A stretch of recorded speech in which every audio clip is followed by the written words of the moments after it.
Estoy aquí para hablarte sobre un mundo tan increíble que parece que nunca podría ser real. Un mundo que te han dicho que es demasiado complejo para entender.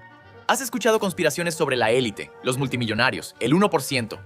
Y estoy aquí para decirte que, de hecho, sí viven por encima de la ley, pero no usan poderes sobrenaturales para lograrlo. Tienen medios mucho más nefastos. Han creado vacíos legales que solo ellos pueden aprovechar. En esta serie te voy a contar cómo funcionan estos sistemas extraños y bizarros y cómo al final destruyen nuestro mundo en tierra firme. Bienvenido al mundo offshore.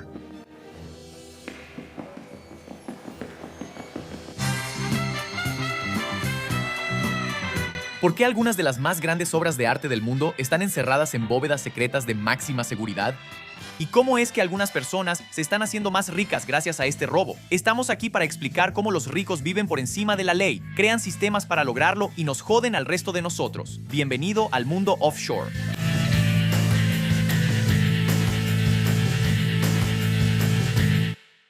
Cuando piensas en robos de arte, probablemente imagines a George Clooney ideando planes ingeniosos para burlar a las autoridades. Bueno, los ultrarricos están robando arte de formas menos cool, pero mucho más indignantes. ¿Cómo y por qué están haciendo esto los ricos? ¿Y a dónde va todo ese arte? Bienvenido al Puerto Franco de Ginebra. Por favor, mantén tus brazos, piernas y ganancias de capital sujetas a impuestos dentro del Puerto Franco en todo momento. Un puerto franco es básicamente una fortaleza súper secreta de almacenamiento offshore, libre de impuestos y de alta seguridad. Hay montones de ellos en el mundo, como pequeños escondites offshore donde todo se vale. La idea se remonta a la antigüedad, como la isla griega de Delos. Los romanos la convirtieron en un puerto franco alrededor del año 166 a.C. y se volvió un centro de comercio salvaje y atractivo para los ricos de la región del Mediterráneo. Vendían 10,000 esclavos al día. Mira, la idea de crear los puertos francos parten del sentido común. Si estás transportando trigo desde, digamos, Ucrania al Reino Unido y tienes que parar en Italia para cargar gasolina, no deberías tener que pagar impuestos italianos sobre mercancías que todavía están en tránsito hacia su destino final. Los ricos se aprovecharon de este sistema de sentido común y lo torcieron para adaptarlo a sus necesidades. Los sistemas diseñados para evitar que las mercancías sean grabadas 2 veces a menudo se usan indebidamente en esquemas offshore para que las mercancías nunca sean grabadas. Los puertos francos surgieron por todo el mundo, mientras los inversionistas buscan más agujeros negros para evadir impuestos, lavar dinero o, ¿qué demonios? ¿Por qué no? ¿Financiar extremistas? Cuidado, es otro agujero negro fiscal. Solo que esta vez también puede financiar el extremismo y esas cosas.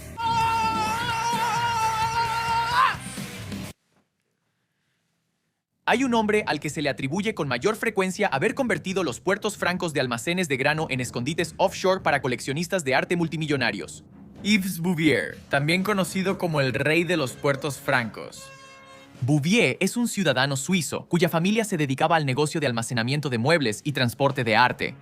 Cuando los bancos suizos perdieron sus prestigiosos paraísos fiscales, tuvo la genial idea de combinar los depósitos fiscales, que originalmente estaban destinados al almacenamiento temporal de productos perecederos, con el mercado más desregulado, opaco y exclusivo para ultrarricos del mundo. Arte. Incluso llegó a abrir sus propios depósitos francos en Singapur y Luxemburgo. Hablaremos más de él más adelante. Continuemos nuestro recorrido por el Depósito Franco de Ginebra, ¿de acuerdo? Comenzó en 1888 y ahora es esencialmente una fortaleza, con controles meticulosos de temperatura y humedad, seguridad de última generación, con habitaciones concebidas como bóvedas impenetrables, puertas blindadas resistentes a explosivos y cerraduras biométricas. Aquí es donde me gustaría darte un recorrido detallado de lo que creemos que hay en el Puerto Franco de Ginebra.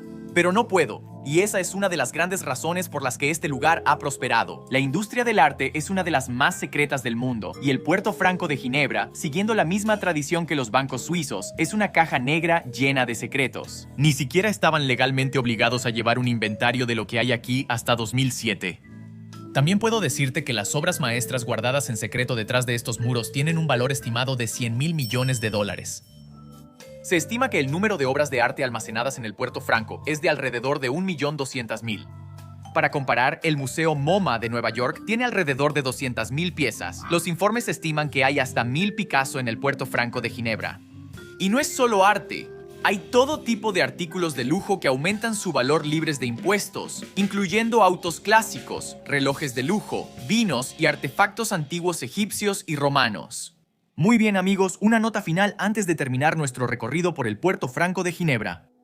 Antes de entrar a este edificio, estaban en Ginebra, Suiza, pero hasta 2007, el país de Suiza ni siquiera reconocía este edificio como parte de su propio territorio. Nadie lo reconocía. Estás aquí, pero no estás. Existes, pero no estamos atados a un Estado-nación, a la moral o a la realidad. Ahora estás en el mundo offshore y nunca vas a salir de aquí.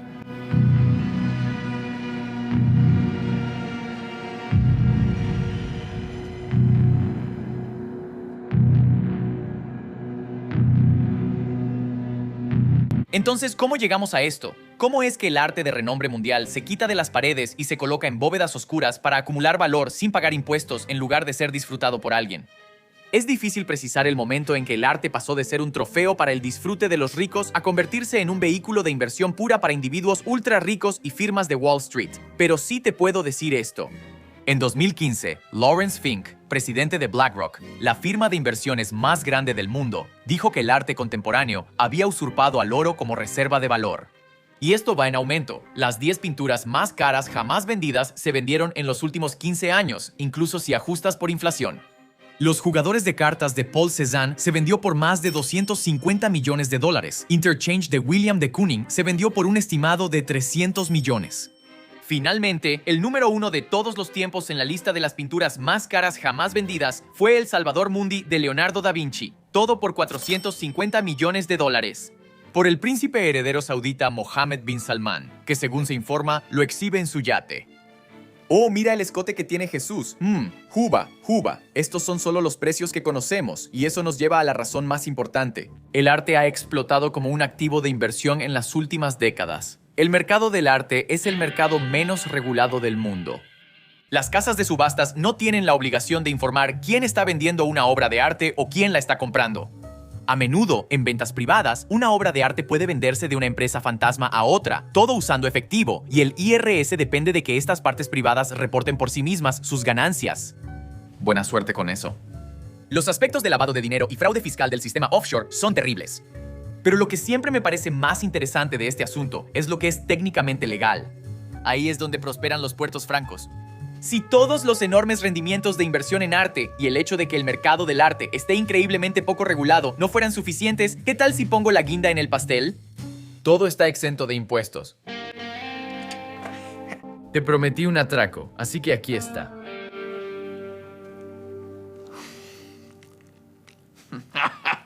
Voy a una subasta por una obra de arte.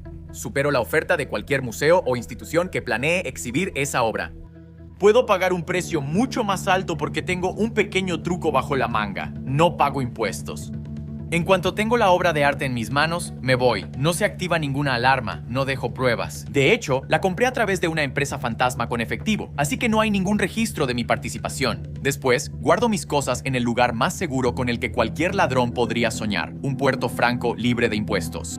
Quiero decir, es una locura que este lugar siquiera exista. Es como un lugar legal para villanos, como un club de campo para esconder todo mi botín. Y simplemente pasamos el rato, jugamos cartas y platicamos. ¿Tú qué robaste? Yo robé esto, lo que sea. No puedes hablar del dinero de la empresa fantasma.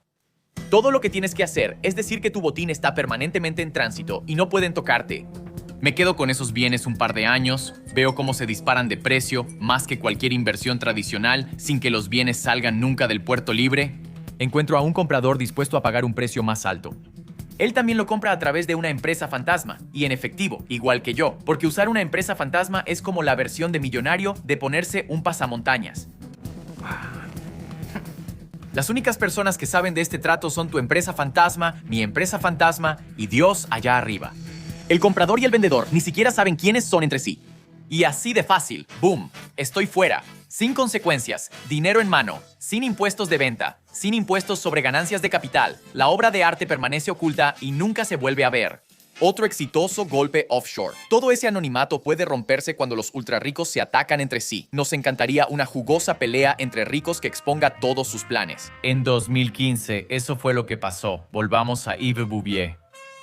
Durante muchos años, Bouvier usó su estatus como el rey de los puertos francos para obtener información privilegiada sobre quién poseía qué obras de arte. Decía que actuaba como intermediario para un comprador, cobrando una comisión del 2%, pero en realidad compraba el cuadro él mismo y luego lo revendía a su cliente con enormes márgenes de ganancia, a veces de hasta $100 millones con un solo cuadro. Todo salió en los periódicos cuando su cliente, el oligarca ruso Dmitry Ribolovlev, lo demandó por fraude. Ribolovlev había comprado desnudo, reclinado con cojín azul de Modigliani por $118 millones. Por pura suerte, Ribolovlev estaba en una fiesta en Saint Barts y conoció a alguien que conocía al verdadero vendedor de la pintura. Le dijo que el cuadro en realidad se había vendido por $93,5 millones. Lo estafaron. Bouvier le había estafado $24,5 millones solo en esta pintura y mucho más en las otras 34 pinturas con las que hicieron negocios. Ribolovlev acusó a Bouvier de haberle sacado más de $1,000 millones a lo largo de su relación. Bouvier fue finalmente acusado formalmente de fraude y lavado de dinero. Nos encanta ver eso. Este es el mundo con el que estamos tratando. Un mundo tan secreto y tan rico que se pueden estafar cientos de millones de dólares y nadie siquiera se da cuenta. Solo se enteraron de esto porque se conocieron en una fiesta un día. Esto es solo la punta del iceberg. No tenemos idea de qué más está pasando allá afuera. La kriptonita de los paraísos fiscales es el conocimiento público. Investigaciones criminales sobre bienes robados en el Puerto Franco de Ginebra llevaron a regulaciones un poco más estrictas. Pero en esas regulaciones hay vacíos legales. Si no te gustan esos vacíos, bueno, puedes llevar tu negocio a otro Puerto Franco. La parte más retorcida de esto es que ahora que los ultrarricos y las compañías de inversión gigantes han entrado al juego, cada vez más arte será retirado de las paredes y llevado a estos almacenes libres de impuestos. Literalmente tienen incentivos para que nunca volvamos a ver este arte culturalmente significativo. El arte está hecho para ser disfrutado, las antigüedades para enseñarnos sobre la historia. El vino está hecho para ser bebido con amigos y familia, para estar en una fiesta, no en una bodega de almacenamiento. Ellos convierten todo esto en nada más que un instrumento financiero, escondiéndolo en sótanos sin ventanas. ¿Qué está pasando? Es asqueroso, es codicioso, la gente... ¿Qué? Les dejo este pequeño dato. El Louvre en París fue una vez un museo privado para el rey y su corte hasta que el pueblo lo tomó por asalto durante la Revolución Francesa. Ahora lo disfrutan 7,5 millones de personas al año. Esto fue Offshore. Nos vemos en la playa la próxima vez.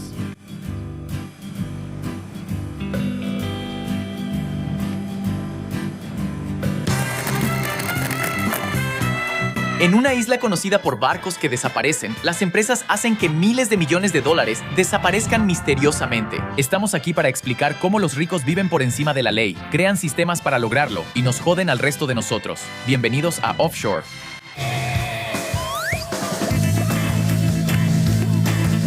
Las Bermudas, playas de arena rosa, un dark and stormy, unos shorts. Todos hemos oído hablar de los misteriosos poderes del Triángulo de las Bermudas, pero ¿sabías que las empresas aprovechan ese poder para hacer que desaparezcan miles de millones de dólares? ¿Y se salen estas personas con la suya? ¿Y cómo es que Google, una empresa supuestamente tan comprometida con no ser malvada, que incluso hizo de su lema "No seas malvado", hizo desaparecer miles de millones de dólares jugando con las cifras? Muchas empresas también evaden impuestos a través de paraísos fiscales en Suiza y Bermudas. No está bien. Biden habla sobre perseguir la elusión fiscal en paraísos fiscales. Él sabría más que la mayoría porque su estado natal, Delaware, es su propio pequeño paraíso corporativo. El 68% de las empresas Fortune 500 tienen su residencia fiscal en Delaware. Hay más corporaciones que personas en Delaware, lo que significa que si usas Hinge en Delaware, tienes muchas posibilidades de que literalmente te joda una corporación. Pero incluso con sus regulaciones corporativas muy relajadas, Delaware no puede ganarle a Bermudas. Cada isla offshore tiene su propio nicho. Uno de los nichos de Bermudas es la erosión de la base imponible y el traslado de beneficios para el agujero negro de Bermudas. Dios mío, es un agujero negro fiscal ilegal.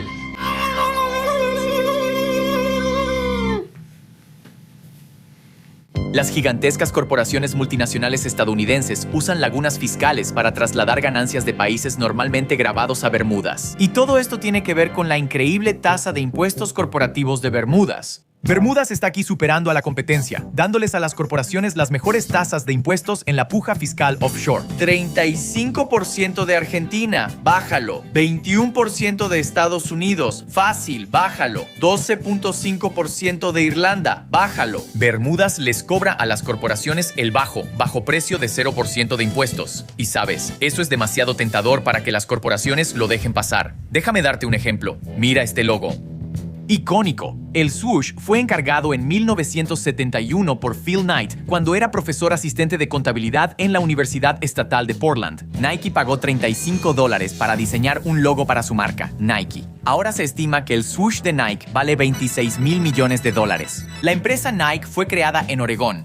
Phil Knight, nacido y criado en Oregón. Nike tiene su sede en Oregón, así que el swoosh de Nike es oregoniano, ¿verdad? No, ponle unos shorts. Sírvele un Dark and Stormy. El logo de Nike es bermudeño, amigo, al menos para fines fiscales, desde principios de los 2000 hasta 2014. Y solo sabemos sobre el estatus bermudeño del swoosh gracias a los Paradise Papers, una enorme filtración de documentos de un bufete de abogados offshore. Los Paradise Papers expusieron a líderes de naciones de todo el mundo.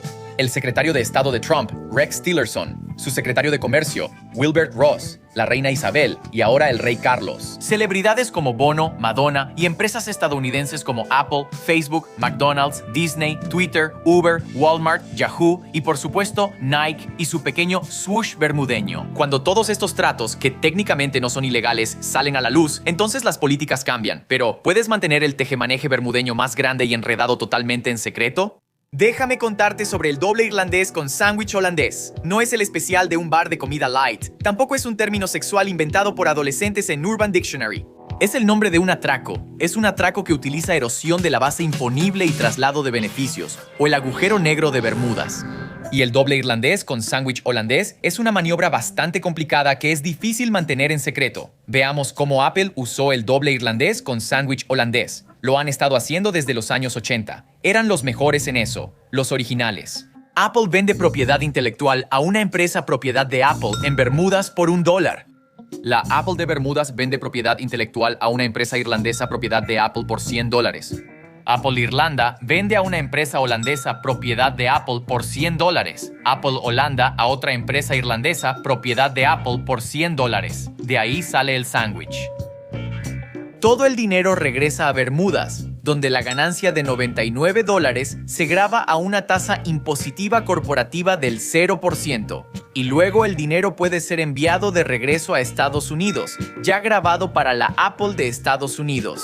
Se parece un poco a un triángulo, ¿no crees? Veamos ahora otra pequeña y encantadora empresa. Este es el Googleplex, en las afueras de Palo Alto. Es el gran complejo de oficinas de Google, del que todos hablan. Tiene todo tipo de cosas locas. Cápsulas para siestas, baños con temperatura controlada, toboganes, salas de masajes. Ahí están las canchas de voleibol. Es una locura. Cuesta mucho dinero, alrededor de $1,000 millones crear este Googleplex. ¡Fuera! ¡Fuera! La oficina de Google en Bermudas era un poco más pequeña. El Googleplex tiene 2 millones de pies cuadrados. La oficina de Bermudas tenía menos de un pie cuadrado. El Googleplex tiene 144,000 empleados. La oficina de Bermudas tiene 0. Google utiliza la oficina de Bermudas para un solo propósito, el doble irlandés con sándwich holandés. Las ganancias europeas no grabadas no necesitan toboganes, albercas ni cápsulas para siestas. Solo necesitan un apartado postal de $300 al año en la oficina de correos en Hamilton, Bermudas. Así es, la oficina es un maldito apartado postal, lo cual es perfecto. Si están empleando al maldito Stuart Little, recuerda, no tienen ningún empleado ahí. Puede que pienses que este tipo de esquema elaborado para evitar impuestos es un poco inmoral e hipócrita para una empresa cuyo lema era, famosamente, no seas malvado. La dirección exacta de esta oficina en Bermudas era 56 Church Street, Hamilton, Bermudas, apartado postal 666. Yo soy este pedazo de mierda, San Sluginus.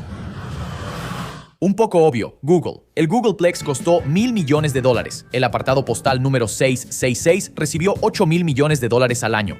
Algunos informes dicen que Google se llevó más de $75,000 millones en ingresos no grabados antes de que los atraparan. Muy impresionante, supongo, pero volvamos a Apple. Su abuso del sistema fue tan grande y descarado que creó lo que se conoce como economía de duendes. Eso fue cuando el PIB de Irlanda saltó un 26% en un año debido a las estructuras de evasión fiscal de Apple. Eso es mucho, eso no es normal. ¿Eso plantea dudas?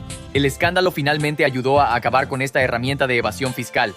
En 2018, la Unión Europea creó nuevas regulaciones que destruyeron por completo el doble irlandés con sándwich holandés. Y ese sí que era un sándwich complicado.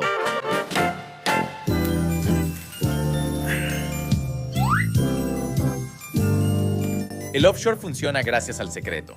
No puedes llamar demasiado la atención. Se implementaron nuevas regulaciones. Y por supuesto, las corporaciones aprendieron la lección, dejaron de buscar vacíos legales y cambiaron por completo.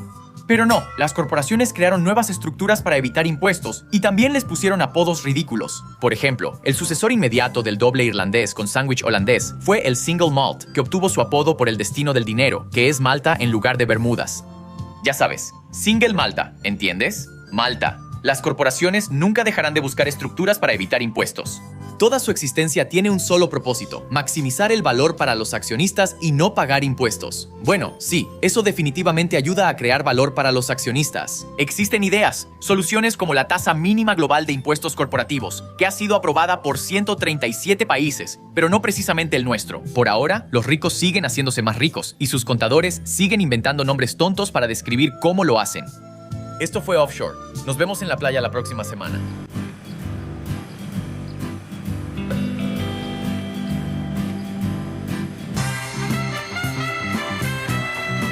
En mar abierto, puedes elegir las reglas de qué país se te aplican. Y los ricos y poderosos eligen los países que convenientemente les permiten no pagar impuestos, saltarse las regulaciones de seguridad y explotar a sus tripulaciones. Estamos aquí para explicar cómo los ricos viven por encima de la ley, crean sistemas para hacerlo y joden al resto de nosotros. Bienvenidos a Offshore.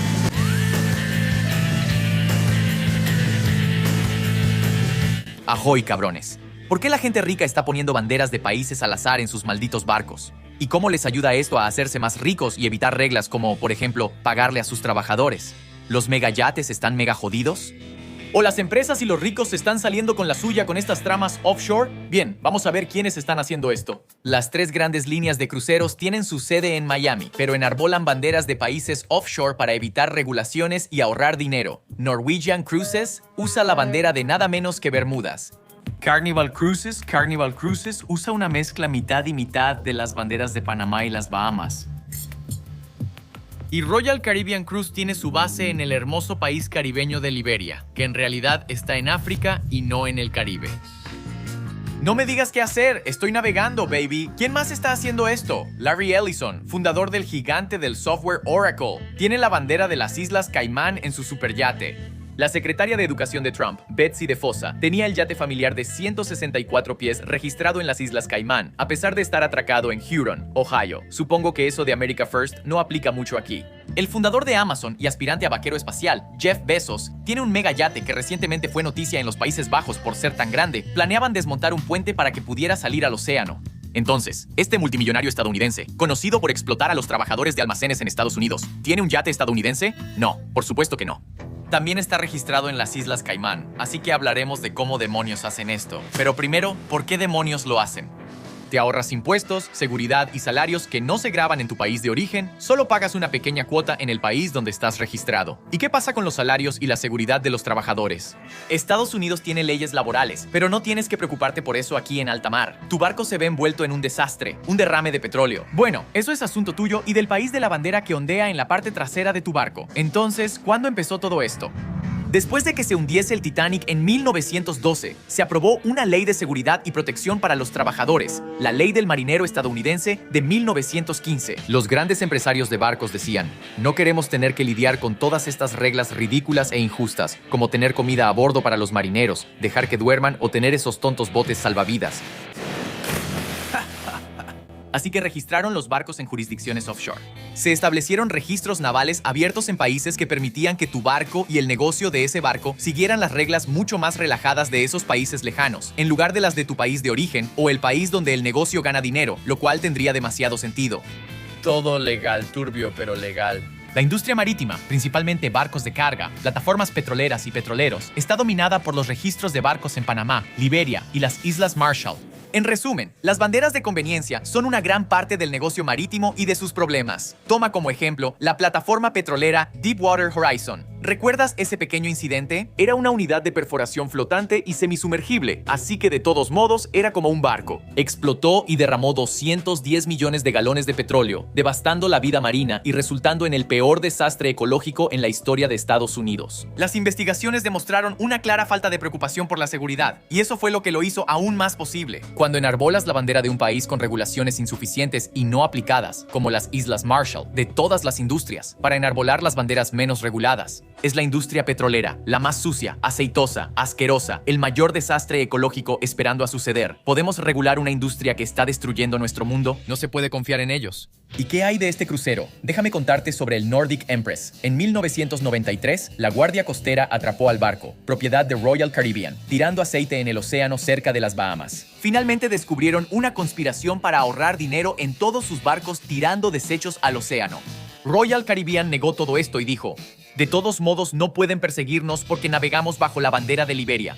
¿Qué demonios pasa con la emperatriz? Es caribeña, es nórdica, en realidad es liberiana. ¿Quién demonios sabe? A mí no me impresiona para nada. ¿Adivina quién más usa banderas de conveniencia? Los reyes de lo offshore. Los conoces, los odias, los oligarcas rusos, esos cabrones. Y como habrás visto, algunos de sus megayates de pésimo gusto están siendo perseguidos en puertos de todo el mundo. Entonces, ¿qué está pasando aquí? Recuerda, los oligarcas rusos son básicamente empresarios increíblemente ricos, con una influencia política extrema. Obtuvieron una riqueza monumental gracias a la privatización de industrias estatales después del colapso de la Unión Soviética. Ahora, también son los tipos que obtuvieron posiciones de poder porque son amigos de Putin y les encantan sus enormes yates. Básicamente son cruceros privados. Roman Abramovich es dueño del Eclipse. El Eclipse es el segundo yate privado más largo del mundo. Tiene 2 helipuertos y un mini submarino. Vale alrededor de $500 millones y está registrado en Bermudas. O está el superyate de Dmitry Kamenschek, el Flying Fox, que vale unos $400 millones. Se sabe que Jay-Z y Beyoncé han hecho fiestas ahí. Este oligarca ruso puede tener 99 problemas, pero elegir una bandera no es uno de ellos. Eligió las Islas Caimán para su yate, que tiene un auténtico baño turco y un garaje especialmente diseñado para submarinos. Si tienes un baño turco en tu yate, eso ya es un crucero. Hermano, ¿por qué todos estos tipos quieren un crucero privado? Los cruceros apestan, quédate en tierra, no sé qué quieren, los buffets y esas cosas. La verdad no me molestaría tener un yate, pero ahora estos yates están siendo perseguidos. Después de la invasión rusa a Ucrania en 2022, los países sancionaron a Putin y a los oligarcas. Recuerda, estos tipos básicamente están dirigiendo el país junto con Putin. Los oligarcas sancionados escondieron su riqueza en paraísos fiscales para que los países occidentales no pudieran acceder a ella. Los yates de los oligarcas rusos apagaron sus transpondedores de navegación y navegaron hacia puertos donde era menos probable que los revisaran y confiscaran. Pero no puedes simplemente ponerle una funda de auto a uno de estos juguetes. El Dilbar es un yate gigante y estaba atracado para mantenimiento en Alemania. No estaba claro quién era el dueño. Era un asunto complicado, pero los funcionarios de la Unión Europea resolvieron el caso. Es como un juego de muñecas rusas con estos tipos. Era propiedad de una empresa en las Islas Caimán, donde está registrado. Pero esa empresa es propiedad de otra empresa en Grecia, que a su vez es propiedad de otra empresa en Suiza. Y luego sigue y sigue, así es como funcionan las empresas fantasma. Simplemente siguen hasta que llegas a un pez pequeño. Oh no, todavía no es ese. Todavía estamos buscando esa última empresa fantasma. ¿Ya la encontramos? Oh no, es aún más pequeña. Pequeño bebé oligarca ruso. En el centro está el oligarca ruso Alisher Usmanov. Él es nuestro perrito ruso, pequeño bebé oligarca. Asegura que no es su yate, así que no puedes quitárselo, cuando en realidad es propiedad de varias empresas fantasma que él creó antes de finalmente transferir la propiedad a su hermana. ¿Puedes simplemente darle algo a tu hermana y fingir que no es tuyo? Esto no es 7 en el paraíso, donde te atrapan con cigarrillos y le echas la culpa a tu hermana. A pesar de todo este ocultamiento en paraísos fiscales, en marzo de 2022, Alemania incautó el barco. Cuando los países tienen incentivos, parece que, de repente, pueden abrirse paso entre toda esa mierda offshore. Si puedes descubrir que uno de los yates más grandes del mundo es propiedad de un oligarca ruso y está en el puerto de tu país, entonces puedes venderlo y quizá quedarte con parte de ese dinero. En Antigua y Barbuda, acaban de incautar un yate, el Alfa Nero, con bandera de las Islas Caimán. Parecía ser propiedad del oligarca ruso Andrei Guriev, quien negó ser el dueño a través de una estructura offshore sospechosa. Tiene muchas comodidades necesarias, como una alberca que se convierte en helipuerto. Antigua y Barbuda le dieron al dueño 10 días para presentarse, o lo subastarían y nadie apareció. Bueno, ese no es mi yate. El exdirector ejecutivo de Google, Eric Schmidt, compró el barco por $67,6 millones. ¡Qué ganga! Prácticamente gratis. Y si piensas que tal vez este dinero va para Ucrania o algo así, bueno, es muy amable de tu parte, pero también estás equivocado. ¿Qué tal esto? ¿Oligarca sancionado? El yate de Dmitry Pumpiansky, el Axioma, fue incautado frente a Gibraltar. El yate finalmente se vendió por $37,5 millones en una subasta, y el banco de inversión estadounidense, JP Morgan, recibió el dinero de la venta. El banco recuperó $23 millones que previamente le había prestado a un oligarca ruso multimillonario por alguna razón.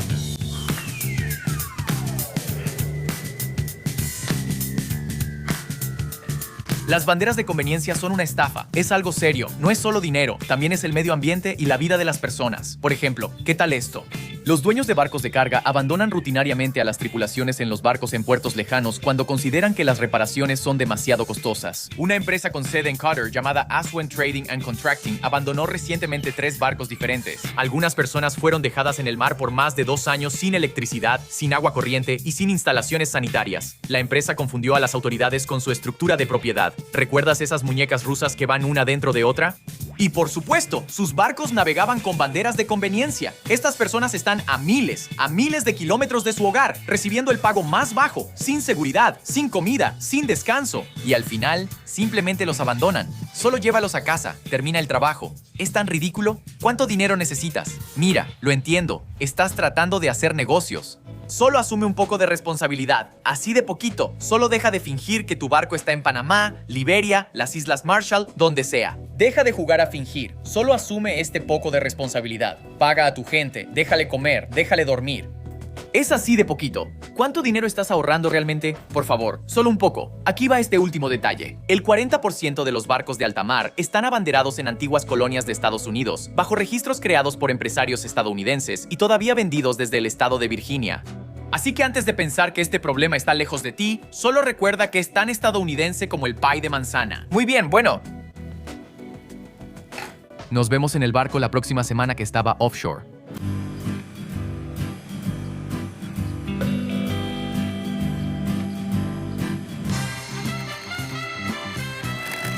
Maldición. Esta es la historia de la vida amorosa de un multimillonario saudita y su relación con una pequeña y atractiva isla caribeña. Estamos aquí para explicar cómo los ricos viven por encima de la ley, crean sistemas para hacerlo y nos joden al resto de nosotros. Bienvenidos a Offshore.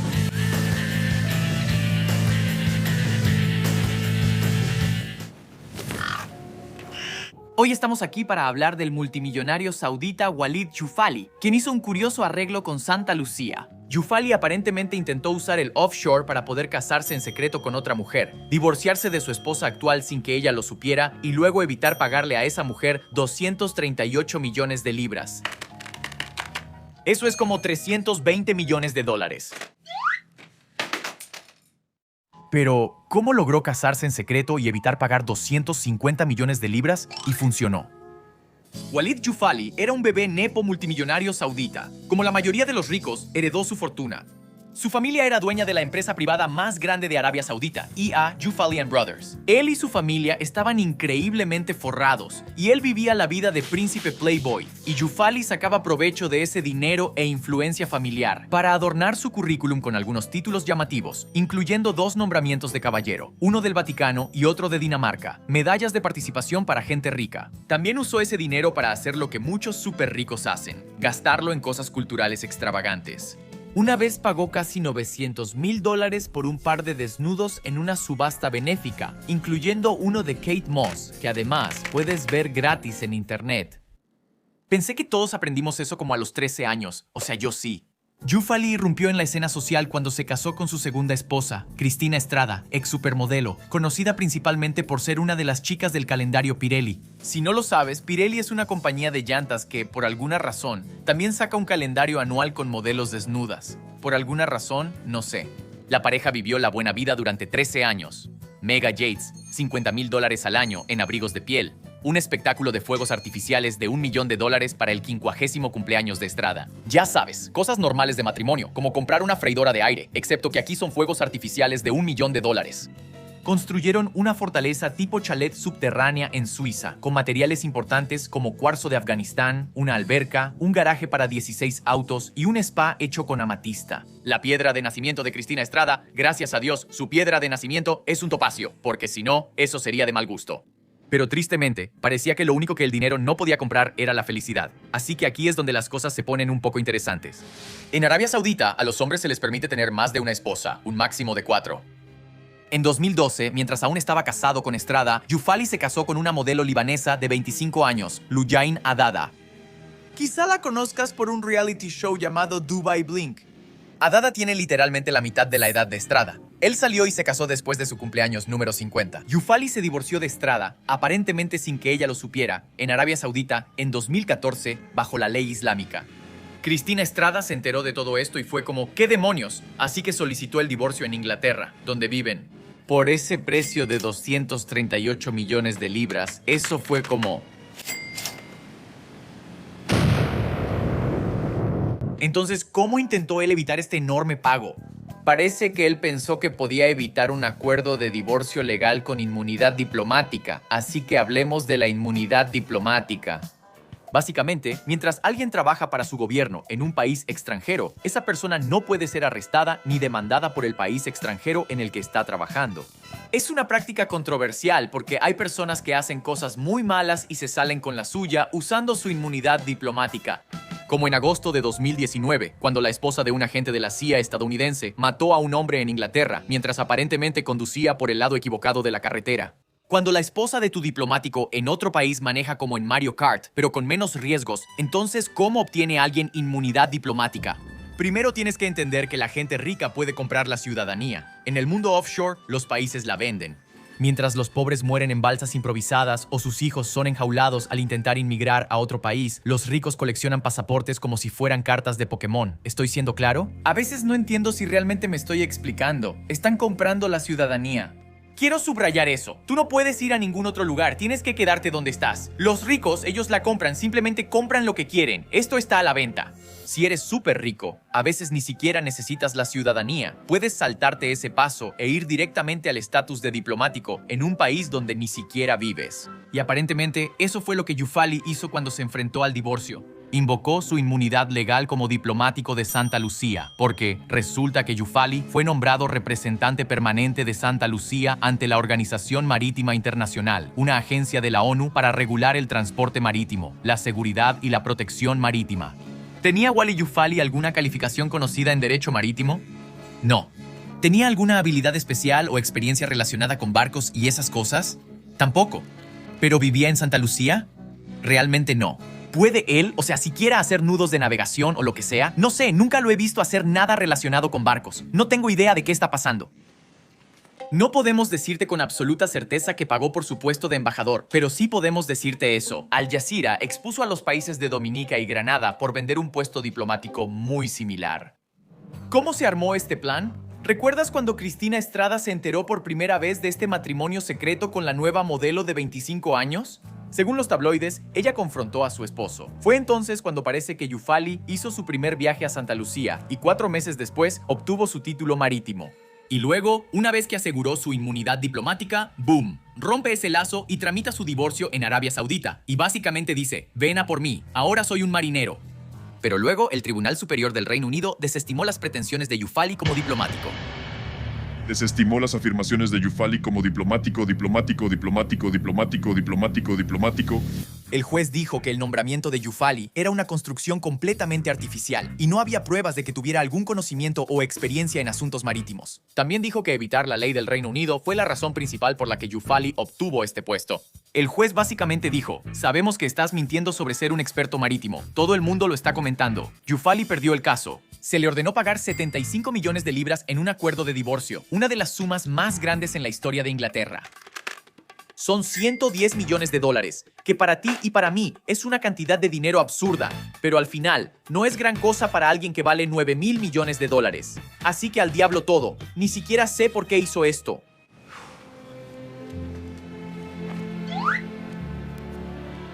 Entonces, ¿cuál es la gran lección? La clave de los paraísos fiscales es el secreto.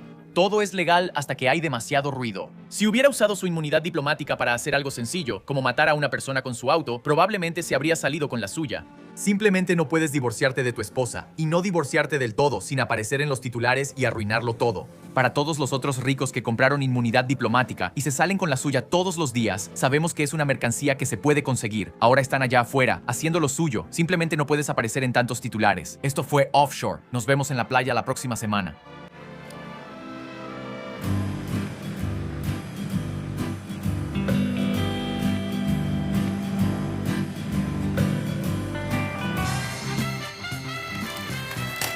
Cleptócratas, dictadores, oligarcas, saquean los recursos de su país y se quedan con el dinero, mientras sus hijos viven las vidas de lujo y fiesta más ostentosas en el extranjero, con estrellas del pop y el club de Michael Jackson. Estamos aquí para explicar cómo los ricos viven por encima de la ley, crean sistemas para lograrlo y nos joden al resto de nosotros. Bienvenidos a Offshore.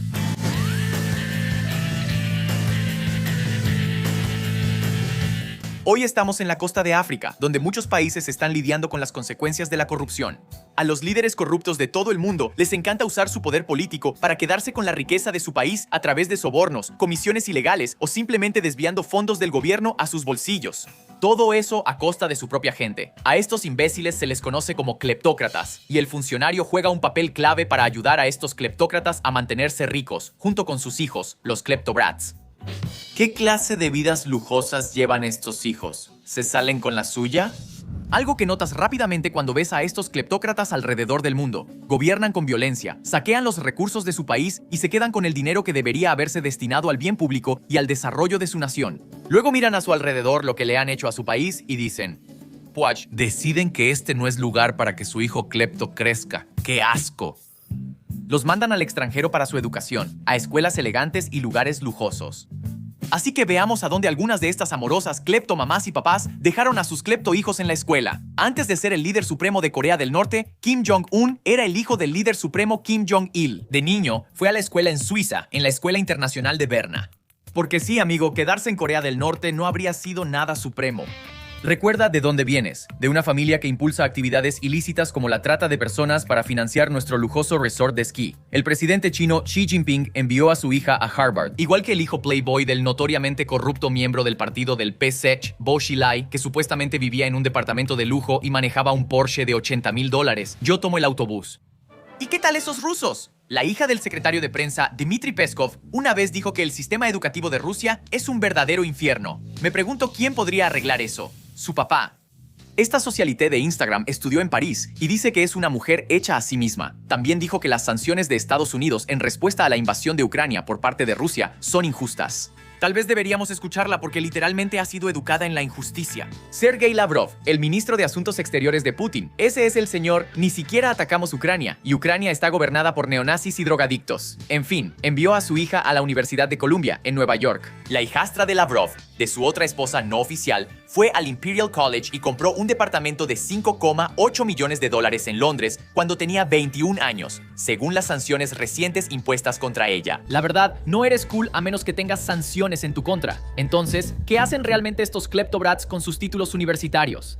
Bueno, Saif al-Islam, hijo del infame dictador libio Muammar Gaddafi, fue a la universidad en Londres y luego pasó a reprimir brutalmente a sus ciudadanos. El príncipe heredero de Bahrein fue a la universidad en Estados Unidos y el Reino Unido y luego pasó a reprimir brutalmente a sus ciudadanos. Bashar al-Assad, dictador hijo de papi de Siria, pasó un tiempo formándose en Londres como oftalmólogo. ¿Puedes leerme esas para que pueda ver mejor una o dos? Carajo, no te preocupes. Voy a ir a reprimir brutalmente a mis ciudadanos. Entonces, ¿en qué más gastan su valioso tiempo estos ratones de biblioteca? ¿Conoces el programa de MTV My Super Sweet 16, donde los ricos hacen fiestas increíbles para el cumpleaños número 16 de sus hijos? Y algunos de ellos lloran porque les dan un Mercedes azul en vez de uno negro, como pidieron. Bueno, esas son las fiestas que los gerentes de fondos de cobertura y los raperos hacen para sus hijos. Déjame contarte sobre el tipo de fiestas que tienen los kleptobrats. Hacen que ese bar mitzvah exagerado al que fuiste parezca una porquería total. ¿Escuchaste eso, Jake? Tu mesa de dulces en el Air Force One y la estación de pintura apestaron. Todos pensaron que fue súper poco cool, nada impresionante. Todos lo odiaron. Isabel dos Santos, hija del dictador de Angola, José Eduardo dos Santos, una vez llevó a Nicki Minaj a Angola para que se presentara por $2 millones. Nicki Minaj publicó en su Instagram una foto con Isabel, señalando que supuestamente es la octava mujer más rica del mundo. diciendo, poder femenino, esto me motiva muchísimo. Consigue lo tuyo, nada dice más poder femenino. Nada como saquear la industria petrolera de tu país por $3.500 millones, convirtiéndote en la mujer más rica de África. Mientras la mitad de tu país vive con menos de $2 al día y tiene la 60ª peor esperanza de vida en el mundo. Sí, consigue tu propia orden de arresto de Interpol por malversación, fraude, tráfico de influencias y lavado de dinero. Mariah Carey también se presentó para la familia Dos Santos en 2013. ¿Tiene sentido? Todos amamos el sencillo navideño de Mariah Carey. All I Want for Christmas es dinero del petróleo angoleño. Sir Elton John se presentó en el cumpleaños del yerno del entonces dictador de Kazajistán por $1,5 millones. Y según se informa, Nelly Furtado actuó para la hija del dictador. Y Kanye West actuó en la boda de su nieto por $3 millones. Y están los mayores amantes de la música en el mundo de los hijos de cleptócratas, los hijos de Muammar el Gaddafi. Uno de ellos le pagó $1 millón a Beyoncé para que actuara en su fiesta de Año Nuevo en Seattle, St. Bart's.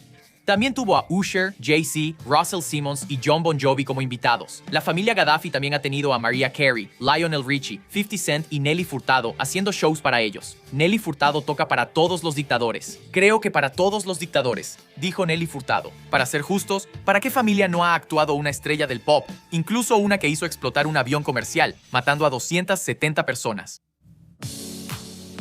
Luego está el actual vicepresidente de Guinea Ecuatorial, Teodoro Nguema Obiang. Nuestro chico, Teddy, un hombre acusado de corrupción masiva por gobiernos de todo el mundo y el hijo del gobernante con más tiempo en el poder. El papá de Teddy lleva 4 décadas como dictador del país. ¿Y este tipo? Fiestas. En 2018, Teddy tuvo a Ludacris, Akon, Jeezy y Sean Kingston en su fiesta de cumpleaños. Este es un video de Luda en la fiesta que publicó Teddy. Todos los que nacieron en África, hagan ruido si quieren escucharlo. Sí, hagan ruido si son parte del aproximadamente 45% de la población de Guinea Ecuatorial que tiene una fuente de agua segura y confiable, o del 51% que tiene acceso a un saneamiento adecuado. Sí, está bien. Así que veamos un poco más a Teddy. Los Obiang son una gran combinación. Un padre dispuesto a gobernar brutalmente y explotar a su propia nación para obtener ganancias financieras, y un hijo dispuesto a vivir el estilo de vida más extravagante y desagradable posible. Entonces, primero, ¿cómo se volvieron tan poderosos los Obiang? Papá Teodoro tomó el control de Guinea Ecuatorial en 1979, liderando un golpe de estado contra su propio tío y ejecutándolo en su infame prisión de Black Beach. ¡Qué familia tan agradable, hombre! Después, Guinea Ecuatorial encontró oro negro, descubrió petróleo, su PIB se disparó, pero ese dinero no iba para el pueblo de Guinea Ecuatorial. Esa ganancia inesperada era solo para una familia. Como buenos cleptócratas, no querían gastar ese dinero nuevo en su propio país, guácala. ¡Qué asco! Querían gastar ese dinero en Estados Unidos y Europa. Aquí es donde entra el infame Riggs Bank. El Riggs Bank fue el banco estadounidense más importante del que nunca has oído hablar. Muchos presidentes de Estados Unidos tenían cuentas ahí. Se puede ver en la parte trasera del billete original de $10. Le prestó dinero al gobierno de Estados Unidos para pelear en la guerra entre México y Estados Unidos, para la compra de Alaska, y financió la invención del telégrafo. Riggs abrió un montón de cuentas para los Obiang y creó empresas fantasma en las Bahamas para ellos. Riggs simplemente hacía todo por ellos antes de que todo se viniera abajo después del 11 de septiembre. Y en uno de los pocos ejemplos de que el sistema offshore fueran castigados en Estados Unidos, Riggs Bank finalmente se vino abajo bajo la presión de las investigaciones del Senado y enormes multas. Que en paz descanse esta institución corrupta de la vieja escuela. Bendiciones a los banqueros en el cielo. Entonces, el 11 de septiembre y sus consecuencias regulatorias, como la Patriot Act, trajeron regulaciones estrictas sobre el lavado de dinero y la banca, aparentemente arruinando el bonito esquemita offshore de los OB. Casi se me olvida que estamos en el maldito offshore y que los ricos siempre salen ganando. Todo lo que se necesitó fue que unas cuantas industrias hicieran lobby para conseguir lagunas legales y obtener excepciones temporales a las regulaciones de lavado de dinero posteriores al 11 de septiembre. Cosas como bienes raíces, cuentas de depósito en garantía, gestión de capital privado, fondos de cobertura, autos de lujo, jets privados y casas de subastas. Esa lista de exenciones era como un manual offshore para montar una vida de playboy en Estados Unidos. Y Teddy es el playboy kleptobrat. En los años 2000, Teddy vivía en su palacio de Malibú que compró por $30 millones. Una mansión de 1,400 metros cuadrados con campo de golf, canchas de tenis y 2 albercas con vistas espectaculares al Pacífico. Teddy tenía al menos 32 autos deportivos y una vez aparentemente estacionó su Bugatti cerca de un club. Vio a los curiosos admirándolo y mandó a su chofer a casa para que trajera otro Bugatti y así poder estacionarlo junto al primero para presumir 2 Bugattis al mismo tiempo. ¿2? Caray, yo tengo que ser así. Poseía lanchas de alto rendimiento y un jet Gulfstream 5 que compró a través de una empresa fantasma. Salía con modelos y con la rapera Eve. Le organizó una fiesta en un yate que rentó por $700,000. Hizo que un constructor de barcos alemán diseñara los planos para un yate personalizado de 200 pies que tendría un tanque de tiburones a bordo, una sala de cine y puertas operadas por huellas digitales. Todo por solo $380 millones. ¿Puedes hacer esto para mí? Y quiero el tiburón en el barco. Pero recuerda la regla cardinal del mundo offshore. Mantén un perfil bajo. No seas demasiado ruidoso. Este tipo era escandaloso. Su vida era la más lujosa y loca que puedas imaginar, excepto que él la hizo aún más loca. Teddy estaba obsesionado con Michael Jackson y, con dinero sucio quemándole el bolsillo, decidió convertirse en el mayor coleccionista de recuerdos de Michael Jackson del mundo. Compró un premio MTV Moon Man, el disco de oro de Beat It, un balón de baloncesto firmado tanto por Michael Jackson como por Michael Jordan, una chaqueta roja autografiada del video musical de Thriller, estatuas de tamaño real de Michael que colocó alrededor de su mansión en Malibú. ¿Y el gran premio? Por $160,000 compró el famoso guante blanco cubierto de cristales.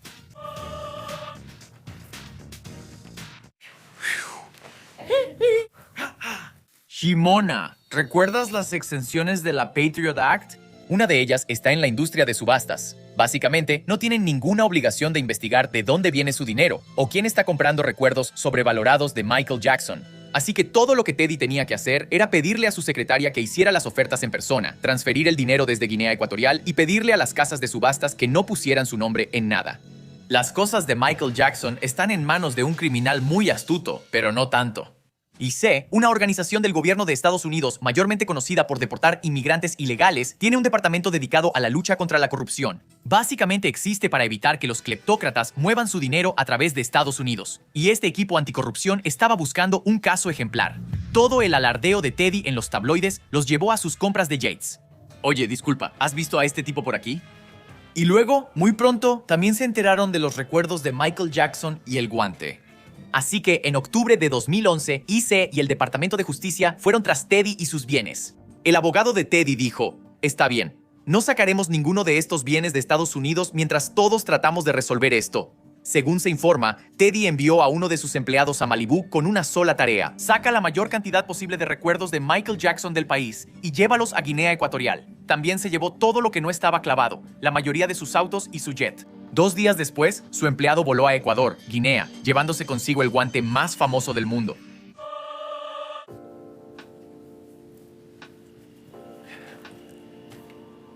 Los cleptócratas como los Obiang usan su poder para explotar a su país, tomando dinero que podría ayudar a su gente y gastándolo en ellos mismos y sus hijos. ¿Y qué pasó con Teddy? Ahora es vicepresidente en su país. Está viajando en jet privado, navegando en yate y publicando todo en Instagram. Y de hecho, en 2014, publicó muchas fotos de recuerdos de Michael Jackson, incluyendo el guante blanco. ¿Son los cleptócratas los villanos de esta historia? Claro, pero Estados Unidos también es cómplice por dejar estos vacíos legales completamente abiertos para que ellos envíen su dinero sucio. Las vastas reservas de petróleo de Guinea Ecuatorial son explotadas casi exclusivamente por compañías petroleras estadounidenses que obtienen enormes ganancias. Luego, todo el dinero de los recursos naturales del país va a parar a una familia corrupta que lo gasta todo en bienes de lujo en Estados Unidos.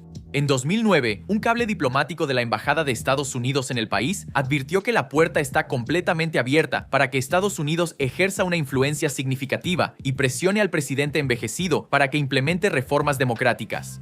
Dijeron, después de todo, nosotros, a través de las compañías petroleras estadounidenses, pagamos todas sus cuentas, y el liderazgo de Guinea Ecuatorial lo sabe. Estados Unidos habla mucho sobre todo el dinero que se va a los paraísos fiscales, en Suiza y en las Islas Caimán, pero para el resto del mundo, el paraíso fiscal es los buenos viejos Estados Unidos. Ahora, Estados Unidos es el paraíso fiscal. Antes era Suiza, luego fueron las Islas Caimán y todas esas islas y todo eso. Ahora, el paraíso fiscal es Estados Unidos. Eso es lo que está pasando. Eso es lo que estoy tratando de explicar en este episodio ahora mismo. ¿Fuimos el paraíso fiscal todo el tiempo? Esto era offshore. Nos vemos en la playa la próxima semana.